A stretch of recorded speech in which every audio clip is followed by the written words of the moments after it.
Bulletin की शुरुआत आज की सबसे बड़ी सियासी खबर के साथ। बीजेपी की सीटों की आज घोषणा संभव है। बताया जा रहा है कि आज बीजेपी सीटों की घोषणा कर सकती है। दोपहर बाद उम्मीदवारों की पहली सूची बीजेपी की तरफ से घोषणा के तौर पर सामने आ सकती है। यह संभावना जाहिर की जा रही है। बीजेपी 50 सीटों की घोषणा कर सकती है। बीजेपी अध्यक्ष के आवास पर बैठक हुई। बिहार बीजेपी के तमाम बड़े नेता इस बैठक में शामिल रहे और कल सीईसी की बैठक में सीटों पर मंथन होता हुआ नजर आया। तो बीजेपी अध्यक्ष के आवास पर मैराथन बैठक के बाद सियासत की यह बड़ी खबर से हम अपने दर्शकों को रूबरू करा रहे हैं। बिहार बीजेपी के नेता इस बैठक में जिसमें शामिल थे। आज बीजेपी अपनी 50 सीटों पर उम्मीदवारों की पहली सूची संभवतः जाहिर कर सकती है, सामने ला सकती है।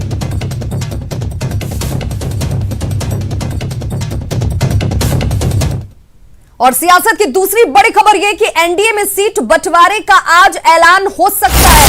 एनडीए अपने सीट बंटवारे को औपचारिक तरीके से यानी कि ऐलान के तौर पर सामने ला सकती है। बराबर सीटों पर दोनों बड़े दल यानी कि बीजेपी और जेडीयू लड़ते हुए नजर आएंगे। दो फॉर्मूले के सामने आने की बात की जा रही है, जिसमें जेडीयू के हिस्से से मांझी की पार्टी को सीट मिलेगी। मुकेश सहनी को साथ लेने पर भी विचार किया जा रहा है। बीजेपी सहनी को दे सकती है अपने कोटे से सीटें। यह बड़ी खबर इस वक्त सामने आती हुई। तो एनडीए में सीट बंटवारे का आज ऐलान हो सकता है। बराबर सीटों पर दोनों बड़े दल जो है वो लड़ते हुए नजर आएंगे। दो फॉर्मूले हैं जिससे सामने आने की बात कही जा रही है, जिसमें जेडीयू अपने खाते से हमको सीटें दे सकती है, जिसमें जेडीयू को 122 सीटें आ रही हैं और 121 सीटें यानी कि एक सीट कम बीजेपी लड़ेगी। और बीजेपी अपने कोटे से मुकेश सहनी की वीआईपी पार्टी को, जिससे कि अभी लाने की संभवतः बातचीत चल रही है, उस पर बहुत जल्द खुलासा भी सामने हो सकता है।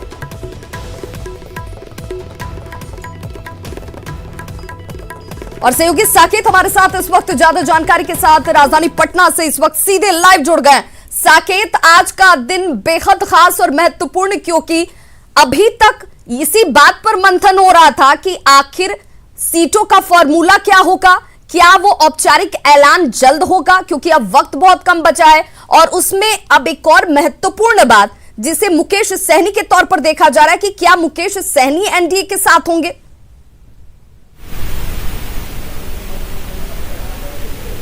देखिए बिल्कुल विभा, अब बहुत कम समय बचा है। आप देख लीजिए पहले चरण के का जो नॉमिनेशन की तारीख है, अब वो 2 से 3 दिन का समय ही बचा है। तो ऐसे में दबाव में है एनडीए के जो अब बचे हुए जो पार्टी है, चाहे वो जेडीयू हो चाहे वो बीजेपी हो, ये लोग दबाव में है कि जल्द से जल्द फैसला करना है। और देखिए आपकी किस तरह से लगातार पिछले 3 से 4 दिनों से बैठकों का दौर चल रहा है।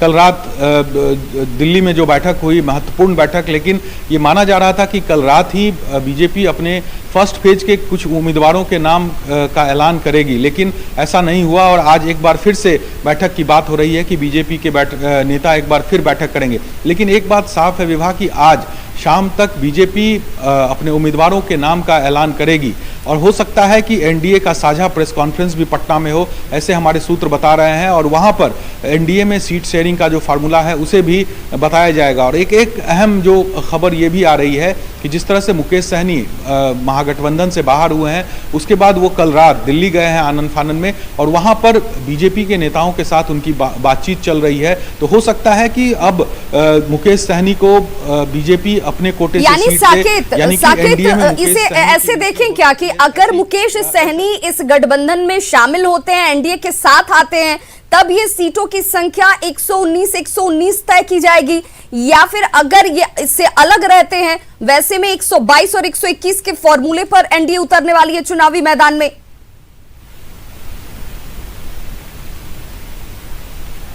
देखिए बिल्कुल, ये तो पहले से तय था कि जो सीटें होंगी वो बीजेपी और जेडीयू के बीच बटेगी और उसके बाद जेडीयू अपने कोटे से हमको सीट देगी और साथ ही साथ बीजेपी लोजपा को देगी। तो चूंकि अब लोजपा इस गठबंधन से बाहर है, तो ऐसे में अगर मुकेश सहनी की एंट्री होती है तो निश्चित तौर पर, क्योंकि मुकेश सहनी की बात सीधे बीजेपी के नेताओं से हो रही है, तो ये मानकर चला जाए कि ये अगर मुकेश सहनी एनडीए में आते हैं तो वो बीजेपी के साथ रहेंगे और यानी कि बीजेपी अपने कोटे से मुकेश सहनी को सीट देगी। तो ये कयास लगाया जा रहा है और ये भी बताया जा रहा है कि 10 से 11 सीटें मुकेश सहनी चाह रहे हैं कि उनको एनडीए के अंदर मिले, जो हमारे सोर्स बता रहे हैं विभाग। तो कह सकते सकते तो हैं कि अब फिर से एक बार जब ऐलान होगा तो ये माना जाए कि सीटों की संख्या क्या होगी, यानी कि वो फाइनल फॉर्मूला क्या होगा, एनडीए का वो भी सामने होगा और उम्मीदवारों की सूची भी सामने होगी। देखिए बिल्कुल उम्मीदवारों की सूची लगभग पार्टियों ने तैयार कर ली है विभा, और जो उम्मीदवार हैं उनको कह भी दिया गया है कि आप अपने अपने जिनको टिकट देना, जिनको तय कर लिया गया है पार्टी की तरफ से, उनको ये बोल भी दिया गया है कि आप अपने अपने क्षेत्र में प्रचार करें, अपने अपने क्षेत्र में काम करें।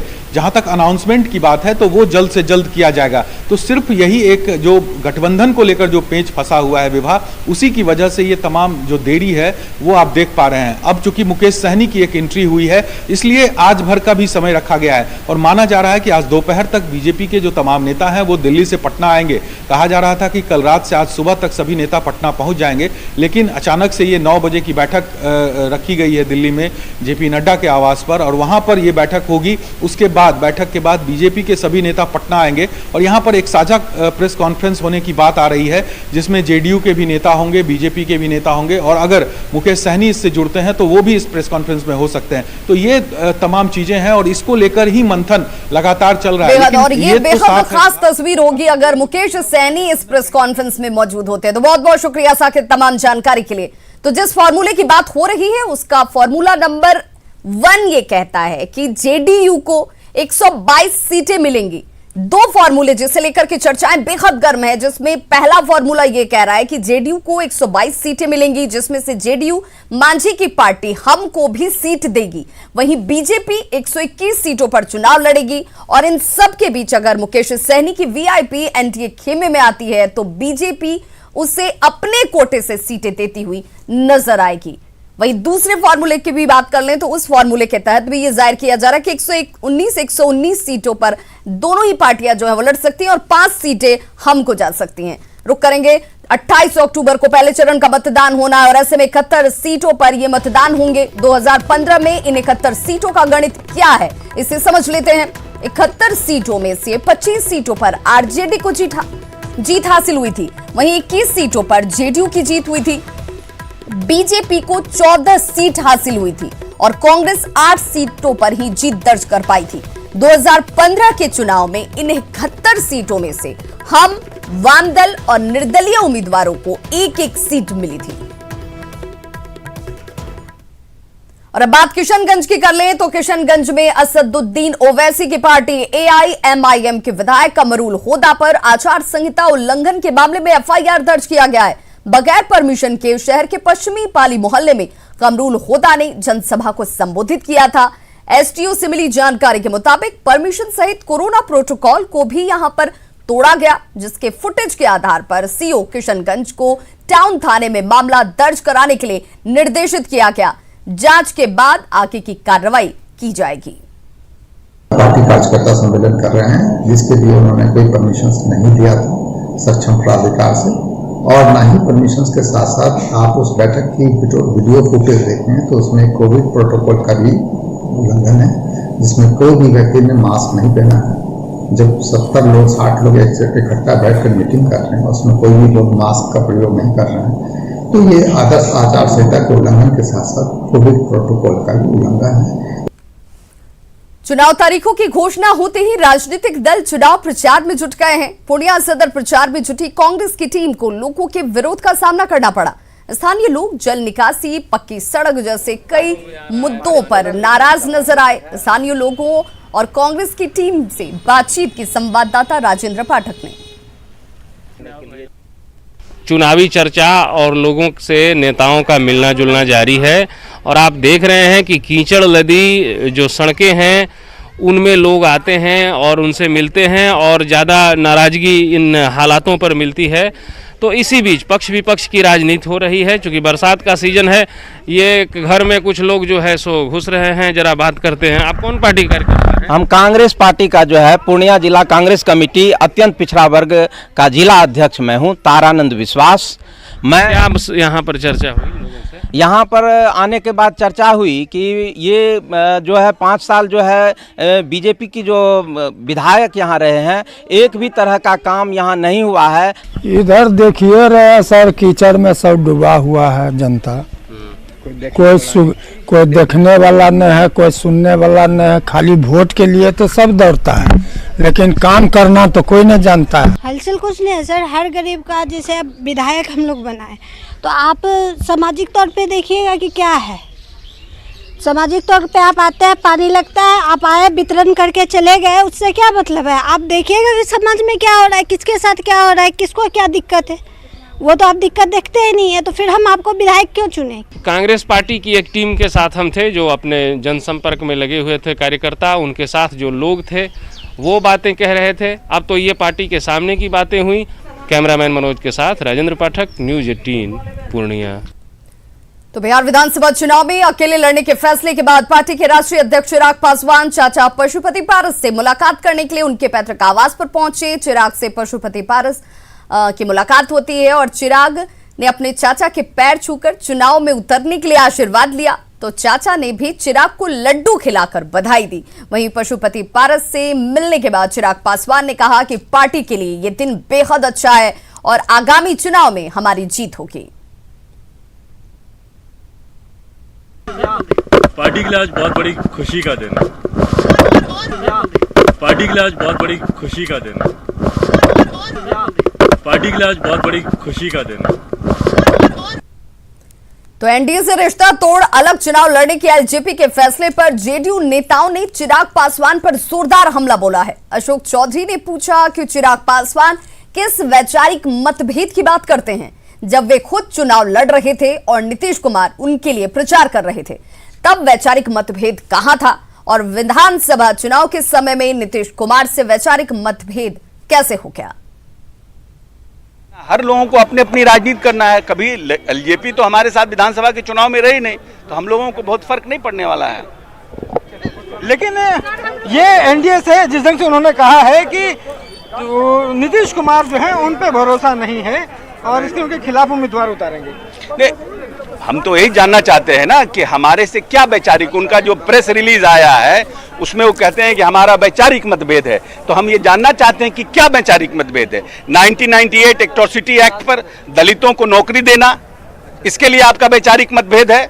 40 गुना 15 साल में 40 गुना दलितों के बजट को बढ़ाना, 40,000 करोड़ से 1,700 करोड़ करना, इसके लिए वैचारिक मतभेद है। आर्थिक रूप से दलितों को संपन्न करने के लिए मुख्यमंत्री परिवार योजना शुरू करना, उसके लिए आपसे वैचारिक मतभेद है। इस प्रदेश में IAS IPS बने, उसके लिए पीटी करे, उसके लिए योजना का निर्माण करना दलितों के लिए, उसके आपको वैचारिक मतभेद है। आखिर में आपका वैचारिक मतभेद क्यों है? लोकसभा चुनाव में तो आप मुख्यमंत्री को ले जाकर के अपने यहाँ प्रचार कराए और मुख्यमंत्री से आपने बार बार इच्छा जाहिर की कि मुख्यमंत्री आए और प्रचार करें, और आज विधानसभा के चुनाव में आप कहते हैं हमारा वैचारिक मतभेद है। वहीं बीजेपी का कहना है कि एलजेपी का फैसला है और बिहार में नीतीश के नेतृत्व में चुनाव लड़ा जा रहा है।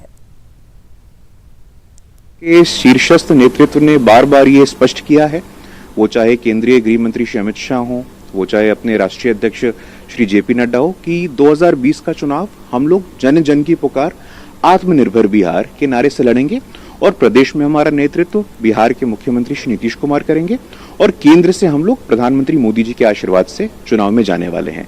जहां तक लोजपा की बात है, उनका आंतरिक निर्णय है और चुनाव के पहले ऐसे परम्यूटेशन कॉम्बिनेशन होते रहते हैं।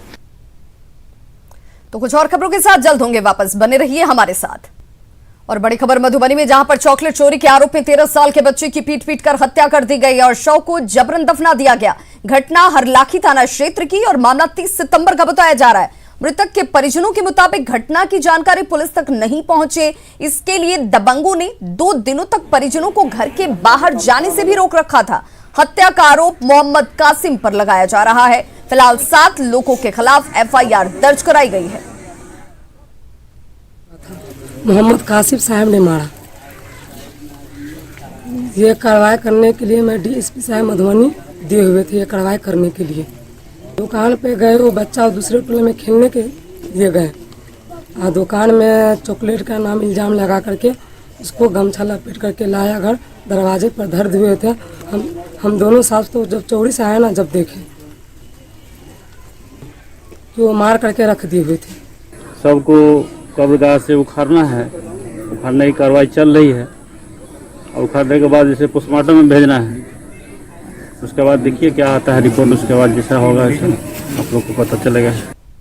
खबर सिवान से, जहां सिवान से दिल्ली जा रहे यात्रियों ने बस कंडक्टर और एजेंट पर मारपीट का आरोप लगाया है। घायल यात्री रहबर आलम के मुताबिक उन्होंने दिल्ली जाने के लिए स्लीपर का टिकट लिया था, लेकिन उन्हें जबरदस्ती चेयर पर बैठाया जा रहा था, जिसका विरोध करने पर कंडक्टर ने उनके साथ मारपीट की। वहीं घटना की सूचना मिलने के बाद पुलिस इस पूरे मामले की जांच में जुट गई है।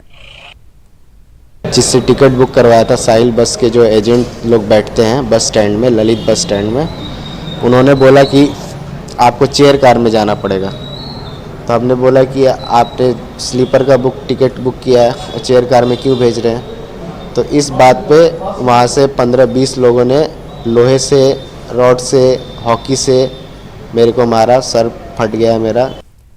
मुंगेर पुलिस ने एक बार फिर हथियार तस्करों को गिरफ्तार किया है और इनके पास से 14 हथियार और 56 कारतूस की बरामदगी की गई। पुलिस ने असरगंज और मुफस्सिल थाना क्षेत्र में छापेमारी की, जहां से 4 लोगों को गिरफ्तार भी किया गया। बरामद हथियार में पिस्टल और कट्टे शामिल हैं। पकड़े गए लोगों का आपराधिक रिकॉर्ड भी रहा है। मुफस्सिल में जिनका के बीच में कोई साठगांठ करते हुए इनका हथियार तस्करी का प्लान था। उसके बाद दोनों जगह पे चेकिंग लगाई गई और जो भी हम लोग को सूचना थी जहाँ पे वो रह रहे हैं वहाँ पे छापामारी की गई। असरगंज में मोहम्मद फजल और पंकज सिंह को गिरफ्तार किया गया और मुफस्सिल थाना में मोहम्मद शमशेर और सिंकू पाठक को गिरफ्तार किया गया है।